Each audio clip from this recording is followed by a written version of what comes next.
एक भक्त सदैव ये जानकर विश्राम करे कि कोई है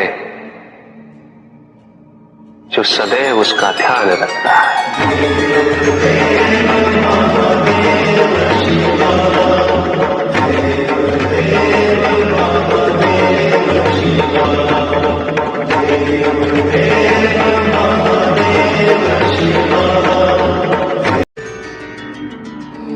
भक्त की भक्ति और उसकी श्रद्धा से प्रसन्न होकर उसके आराध्य उसे दर्शन अवश्य देते, किंतु कब, किस रूप में और किस परिस्थिति में,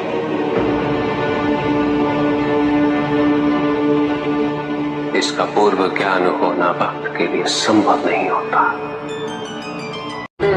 जब भक्त भगवान का ध्यान करता है तब भगवान भक्त का ध्यान रखते हैं।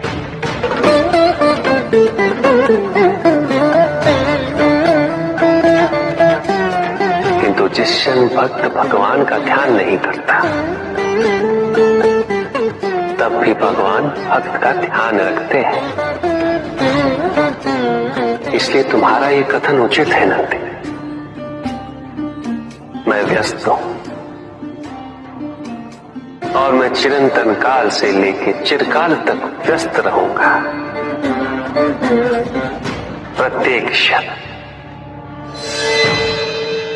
प्रत्येक भक्त का ध्यान रखते हैं।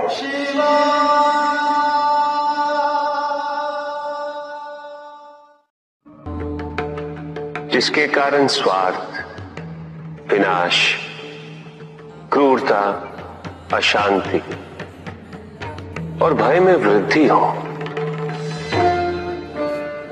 वह ज्ञान है। किंतु जो व्यक्ति को उदार, निर्भीक, सहनशील और विनम्र बनाए, वही ज्ञान है। अज्ञान की शक्तियां दुरुपयोग करने हेतु प्रेरित करती हैं, किंतु जो अपनी शक्तियों और अपने सामर्थ्य के प्रति अपने उत्तरदायित्व को समझाए, जो न केवल अपने अपितु अपने से पहले संसार के उद्धार हेतु प्रोत्साहित करे, वो ज्ञान है। ज्ञान का मूल उद्देश्य ही परोपकार है, सृजन है। दूसरों की भावनाओं को समझना, उनका आदर करना, यही ज्ञान है। क्योंकि ज्ञान हमें न केवल अपने अपितु दूसरों के दुख और सुख के प्रति भी संवेदनशील बनाता है। किंतु जो दूसरों की भावनाओं का अनादर करे,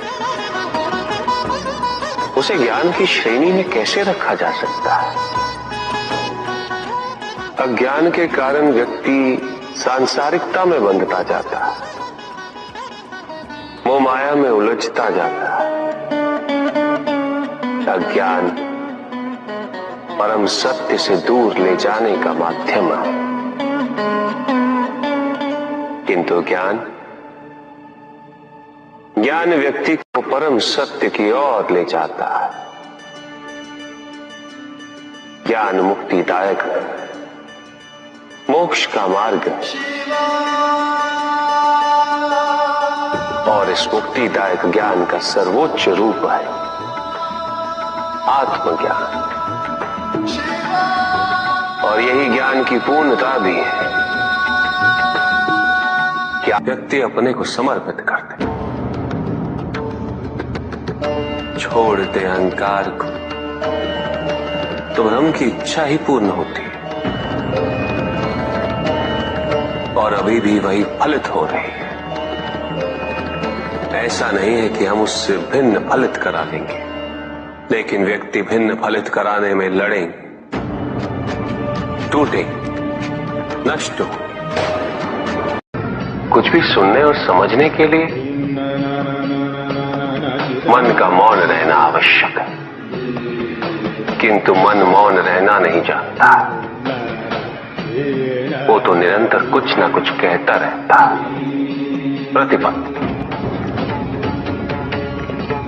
शब्दों का आक्रमण चलता रहता है मन पर, और यही आक्रमण है जिसके कारण व्यक्ति कभी भी शब्दों के परे नहीं जा पाता। जहां जीवन की सत्यता का बोध उसकी प्रतीक्षा कर रहा होता। कभी भी किसी व्यक्ति का विवेक, उसके संस्कार, निर्भीकता तथा उसके आचरण की परिपक्वता को परखना हो तो उसे शक्तियों से सुसज्जित करता हूं, पदाधिकार सौंपता हूं। परिणाम स्पष्ट हो जाएगा। प्रभु, यदि आप स्वयं यहाँ कैलाश में उपस्थित हैं, तो प्रतिदिन का संध्या काल पूजन आपके समक्ष क्यों नहीं होता है?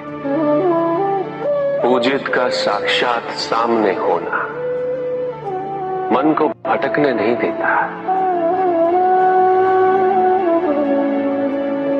किंतु जो सच्चे भक्त हैं भगवान तो उनके मन में, उनके हृदय में निवास करते हैं। जिनके हृदय में श्रद्धा है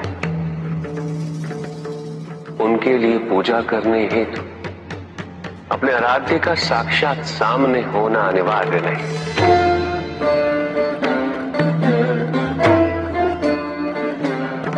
वो तो अपने मन के नेत्रों से प्रतिपल उनके दर्शन पा रहे हैं।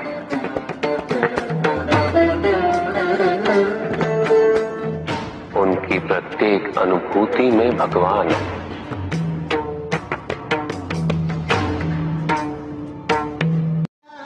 सुख आंतरिक होता है, संतोष आंतरिक होता है।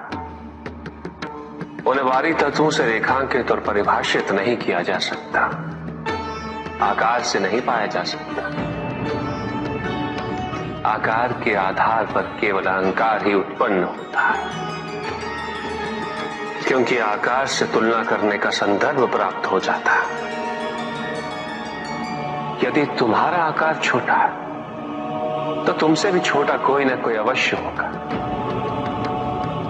और यदि उसी प्रकार तुम विशाल हो तो तुमसे भी विशाल इस संसार में कोई ना कोई अवश्य होगा। इसीलिए शरीर या आकार की तुलना करना